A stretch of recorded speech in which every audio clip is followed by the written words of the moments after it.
Hi అండి. Today పొదరిల్లు episode ఏం జరిగిందో చూద్దామా? మన నారాయణ క్వార్టర్ ఆఫ్ కోసం తిరుగుతూ ఉంటాడు. మన కన్నాని అడుగుతాడు, ఒరే ఏంట్రా ఏం చేస్తున్నావు అంటే, ఒరే నాదేం తీసావంటే, నేను తీయలేదు నాన్న. ఏంటి ఏంటి మీరు ఇలా చూస్తున్నారు, ఏమైంది? ఇల్లంతా పెళ్లి పందిరేస్తున్నారు. ఏమీ లేదు, నా ఆఫ్ తీసుకున్నాడేమో అని కన్నాని అడుగుతున్నాను అంటే, ఏంటి ఆ కన్నా తాగుతాడా? లేదు లేదు, దాచిపెట్టుంటాడేమో అని. నన్ను పిలిచావా అమ్మా? లేదు లేదు, మళ్ళీ చూస్తుంది. నన్ను పిలిచావమ్మా? లేదు అని చెప్తున్నానా? ఓ 200 రూపీస్ ఉన్నాయమ్మా, నీకు మళ్ళీ ఇచ్చేస్తాను అని చెప్పి, జాగ్రత్తగా తాగండి, నా దగ్గర ఇవే ఉన్నాయి, లేకపోతే మీకు గూగుల్ పే చేద్దున, ఇవి కూడా లేవు నా దగ్గర అని చెప్తుంది మహాలక్ష్మి. మాయమ్మే మాయమ్మే అంటూ తెగ మురిసిపోతాడు కోడలను చూసి. మన చక్రి కేశవ దగ్గరికి వచ్చి, ఇవరే నాకు చాలా బాధగా అనిపిస్తుందిరా, ఎందుకురా అలా ఉంటావు, ఎందుకు ఏమైంది చెప్పు. మహాలక్ష్మి వాళ్ళ నాన్న కనపడ్డాడురా, నాతో ఛాలెంజ్ చేశాడు వాళ్ళ అమ్మాయిని తీసుకెళ్తాడని. మేమందరం ఉన్నాం కదా, తను ఎక్కడికి వెళ్ళదురా, ఏ సదుపాయాలు లేకపోయినా తను ఉందంటే కారణం ఏంటి, మనం అందరం ఉన్నామనే. తను అలా ఏం ఉండదురా, నేను చెప్తున్నాను కదా, నేను భరోసా ఇస్తున్నాను, నువ్వేం కంగారు పడకు. అమ్మయ్య, నాకు చాలా ఆనందంగా ఉందిరా అనేసరికి, ఈ లోపల మహాలక్ష్మి వాళ్ళ నాన్న, అది అది ఏమైంది నాన్న, ఏమండి ఏమైంది, వాడు నాతో ఛాలెంజ్ చేస్తాడా, నా కూతుర్ని వారం రోజుల్లో కల్లా నా ఇంటికి తీసుకొస్తానని ఛాలెంజ్ చేశాను, అది ఎలాగైనా సరే నేను గెలవాలి అని చెప్తే, ఎలాగండి, ఎలా గెలుస్తాం, మన అమ్మాయి మన మాట వినదు కదా, గెలవాలి, ఎలాగైనా గెలవాలి అంటూ మన మహాలక్ష్మి వాళ్ళ నాన్న సవాల్ చేస్తూ ఉంటాడు. తెల్లరాత్రి మహాలక్ష్మి, ఏమండి లోపలికి రావచ్చా అని చెప్పి, ఏంటండి ఇవాళ మీ నాన్నగారు కనబడ్డారండి ఇలాగంటే, అవునా ఏమైంది అంటే, ఇలా క్యాబ్ డ్రైవర్ చేశారండి, ఇలా వచ్చారండి అని చెప్తే, అవునా సరే అయితే అంటుంది.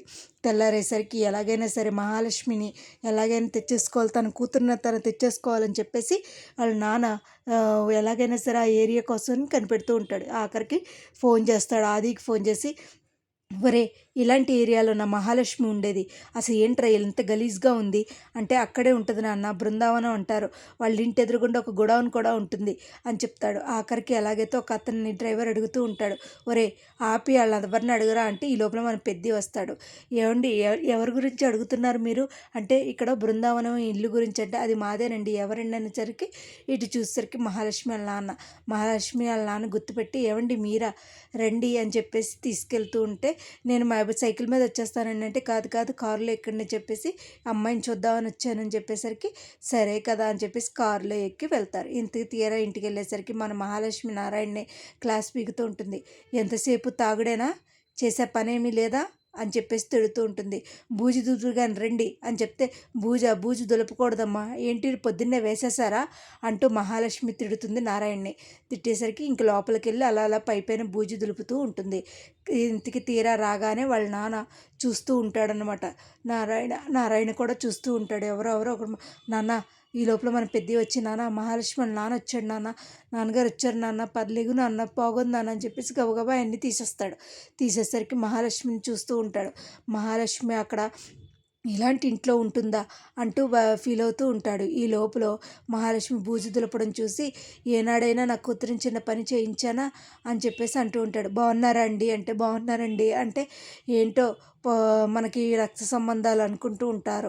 ఈ లోపల మన మహాలక్ష్మిని చూసేలాగా, ఈ చిన్న పని కూడా నేర్చుకోవా, ఇంట్లో వంట నేర్చుకోవా, ఎలా నా కూతురు ఏం చేయాల్సిన అవసరం లేదు, ఏమి చేయలేనోడికి ఇచ్చే చేస్తాను నా కూతుర్ని అని చెప్పి అంటూ ఉంటాడు. ఇవన్నీ గుర్తు చేసుకుని చాలా బాధపడుతుంటాడు. అమ్మ మహా అంటూ పెద్ది వస్తాడు.